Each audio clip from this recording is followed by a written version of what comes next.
Well, today I'm making savory breakfast bread pudding. It's a wonderful dish and it's great when you have a crowd. So I usually make it the night before. I cover it with foil and put it in the refrigerator. I pull it out the next morning and let it sit for about an hour and then bake it. It's absolutely wonderful. You can also just let it sit for about an hour. You need the milk and the eggs to soak into the bread like you're making a regular bread pudding, and then you can bake it. Well, let's get started on Darlene's table. I'm crisping up the bacon now, but yesterday I prepared the sausage and put it in the refrigerator just to save a little time. You know, I always do this. I like to brown my mushrooms. A little salt and pepper. I'm going to soften the red bell peppers just a little. Now remove this mixture to a bowl.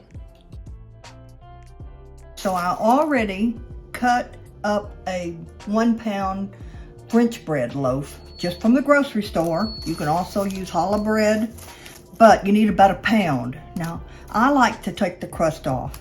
You don't have to. It'll look a little more rustic, that's fine. And then I put these cubes in the oven at 225 for an hour. I like to dry them out fast. I didn't have stale bread, so I dried it out fast. But you don't want to brown it. So we'll start with the eggs. I've got 8 eggs over the top. And then I have 3 cups of half and half. I'm not sure I'm going to use it all yet, or if I'm going to need a little more. Now you want to stir this until all the bread cubes are coated.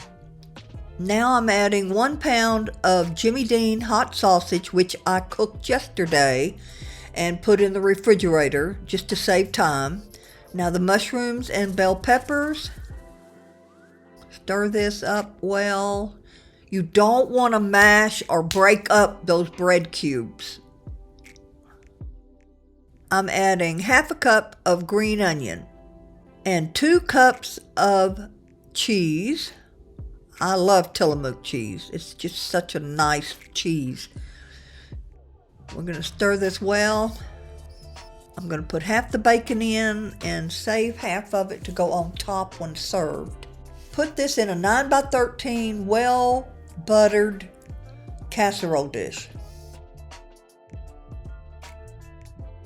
This is the consistency you're looking for. It's not overly wet. You don't have puddles of milk or egg. It's soaked up the egg and milk very well. Once this is baked, it will be moist, but not mushy.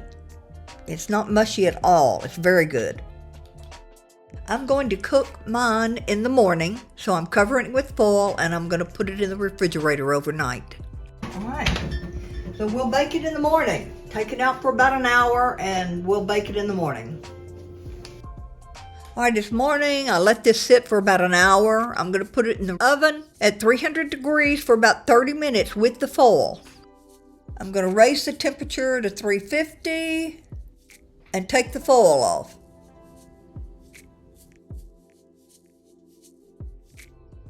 We'll bake this for another 30 minutes. The bread pudding is ready. And we're going to let this sit about 15 minutes before we cut it to serve. It's light and spongy. When you press on it, there's no indentions. The bread cubes have absorbed all of the liquid. Serving this with salsa on the side that I made in July from a friend's tomatoes. I canned quite a few pints of salsa. Garnish this with a little dollop of sour cream, some of the reserved crisp bacon, and chives. This is ready to go.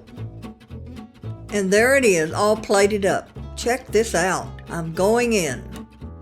You can see the sponginess of the bread pudding, which absorbed all the milk and eggs, filled with bacon and sausage and cheese and veggies.